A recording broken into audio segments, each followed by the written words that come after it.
Hey, good morning, everybody. Today is Wednesday, June 17th, 2015. My name is Cliff Backus, and this is your daily video market review. Stocks shook off early weakness to close higher yesterday, closing near the highs for the day.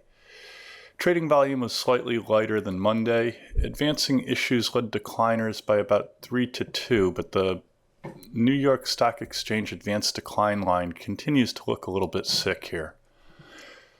New highs just about doubled new lows yesterday. The NASDAQ pushed further above its 50-day moving average, while the S&P 500 continues to trade below it.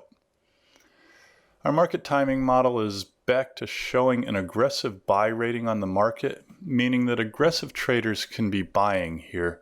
More conservative traders may want to wait for more clarification from the market. Meanwhile, the O'Neill model is showing a confirmed uptrend in the market. Small caps continued to better large caps and are handily outperforming on a 10-day moving average basis. This is in character for a confirmed uptrend. Small caps generally are more likely to outperform.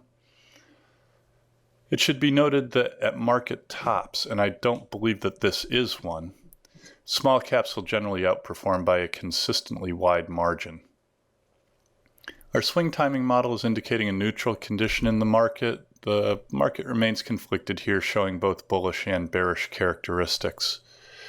That noted, the continued dominance by small caps, along with recent strength in the Russell 2000 and the IBD 50, may indicate that this market's ready for another push higher. We're bullish, but we have our stops in place, and we'll watch to see if this market has one more summer rally in it. What we're looking at here is Moody's list of 177 industry groups sorted in HGSI, high growth stock investors, by 5-day percentage price change.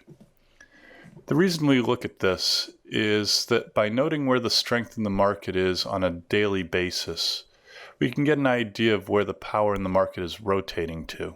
The basic premise of momentum trading, which is what we're doing here, is that we need to identify where the power is and get out in front of it. So let's see where the strength in the market is today. On a 5-day price percent change basis, our top group is transaction management systems with a 5% increase over the past week. Next, we have non-residential building construction, specialty chemical, mining services, and managed care. Let's take a look at the Russell 2000. What I want to point out on the Russell 2000 chart is the Russell 2000 is currently in this short-term uptrend. That's important because, as we'll see later on, the S&P 500's in a downtrend over that same period. Right now, the Russell 2000 is trading at 1269. It's bracketed by support down here in the 1222 area, but I would really call support this trend line right here. And resistance up here in the 1279 range. Let's take a look at the NASDAQ composite.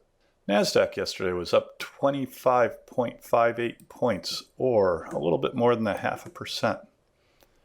We closed at 50.55 for the session. Trading volume was just a little bit below the prior day. For you followers of William O'Neill, we are currently in a confirmed uptrend on the NASDAQ. We have been since May 14th. We have 4 distribution days since that confirmation a month ago. Right now, the NASDAQ is bracketed by support down here in the 48.47 area and resistance up here in the 51.20 range. The NASDAQ continues to hold above its 50-day moving average, which it held on to on Monday by just barely closing above it. Now we'll see if the NASDAQ can take out resistance at its 21-day exponential moving average and its 10-day simple moving average. The NASDAQ right now is on an aggressive buy signal, which means that aggressive traders can be buying this market. More conservative traders may want to wait for a little bit more clarification. Let's take a look at the S&P 500. S&P yesterday was up 11.87 points or 0.57%. The S&P is trading at 2096. Trading volume yesterday came in below the prior day and below average. The S&P has been in a confirmed uptrend since May 14th with 4 distribution days in the past month. The S&P 500 is bracketed by support down here in the 2040 range and resistance up here in the 2135 area. Note the downtrend that the S&P 500 is in on a short-term basis compared with the uptrend that the Russell 2000 is in over that same period of time. Something's got to give. Either the S&P has to turn around and move higher, or the Russell 2000 has to weaken here. Yesterday, the S&P went back to an aggressive buy signal. Let's take a look at a couple stocks. First stock I want to take a look at is Lannett Company. Lannett develops generic versions of drugs that treat thyroid deficiency, migraines, epilepsy, glaucoma, and other conditions. The stock is currently in this 5th stage base, very, very late stage base, with a pivot point of 72.44.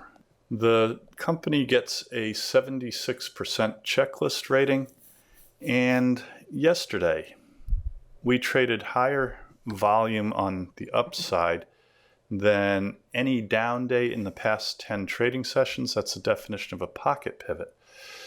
Note how Lannett broke above this trend line and yesterday took out resistance at its 10-day simple moving average shown in green and its 21-day exponential moving average shown in pink.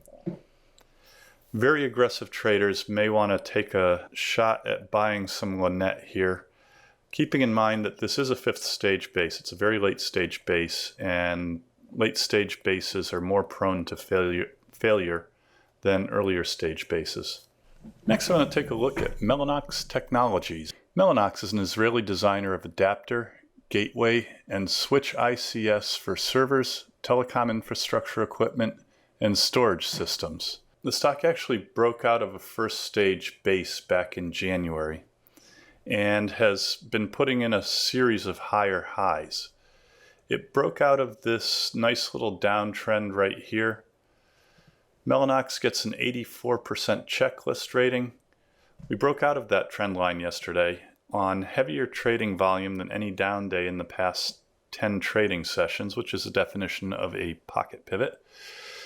The stock broke up through its 21-day exponential moving average, its 10-day simple moving average, and broke above trendline resistance. Mellanox can be bought by, again, aggressive traders here. Last stock I want to take a look at here is LogMeIn. LogMeIn provides on-demand remote connectivity software for small and medium-sized businesses and IT service providers. LogMeIn is in a 3rd stage flat base with a pivot point at 70. It gets a 72% checklist rating. The stock has held support down here at its 50-day moving average. And the reason that I like LogMeIn right now is because LogMeIn is a fair distance from its pivot point, but relative strength yesterday hit a new high, indicating a lot of power in LogMeIn relative to the rest of the market. LogMeIn is worth keeping an eye on. I don't see any reason to buy it here today, but I just wanted to call your attention to LogMeIn because it is a stock that we're going to hear more about later on. That's about all I have for today. If you want to talk about any of the stocks mentioned today or any of our market strategies, please feel free to give me a call. Drop me an email or make an appointment. Come by the office, see what we're up to. Contact information is on the home page.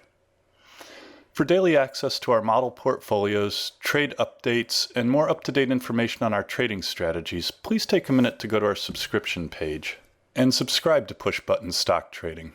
You can also follow us on Twitter at PushButtonStock. Again, my name is Cliff Backus. That's your daily video market review. Have a safe and profitable day. Keep your stops in place, and I will see you again tomorrow. Please stay tuned for our important disclaimers. All the best. Disclaimers. Push Button Stock Trading Video Market Review is produced and edited by Clifford B. Backus. Mr. Backus is a Senior Vice President of Investments, Technical Analyst, Portfolio Manager, and Partner with the investment firm of Ohanneson LaCours Incorporated. Video Market Review is produced solely for the benefit of our clients, friends, and colleagues. Anything written, stolen, and/or plagiarized in this publication is done without malice. Further, the analysis and opinions expressed in this publication are strictly those of the editor and not of Ohanneson LaCours Incorporated, its affiliates, subsidiaries, or any of the officers or employees of Ohanneson LaCours, Inc. On that note, we submit the following. The analysis, calculations, and evaluations presented herein are based on data and assumptions Ohanneson LaCours Incorporated believes to be accurate. Ohanneson LaCours Incorporated makes no representation that such analysis or calculations are accurate or that such valuations represent levels at which actual trades may occur. This report has been prepared from original sources except where otherwise noted, and data we believe to be reliable. Ohanneson LaCours, Inc., its affiliates and subsidiaries, and/or their officers and employees or their families may from time to time acquire, hold, or sell a position in the securities mentioned herein. Moreover, opinions may differ from one entity to the next. If we are used in connection with the purchase or sale of any security discussed in this report, we may act as principal for our own account or as agent for both the buyer and the seller. Push Button Stock Trading is dedicated to the education of friends, clients, and paid subscribers. Push Button Stock Trading is an information service only. The information provided herein is not to be construed as an offer to buy or sell stocks of any kind. Push Button Stock Trading is created to aid subscribers in making informed investment decisions based wholly or in part on technical analysis. It's possible that at this time or some subsequent date, the editors of Push Button Stock Trading may own, buy, or sell the investments presented. All investors should consult a qualified professional before making any investment. The information provided has been obtained from sources deemed to be reliable, but it is not guaranteed as to the accuracy or completeness. The editors of Push Button Stock Trading make every effort to provide timely information to subscribers, but cannot guarantee specific delivery times due to factors beyond our control.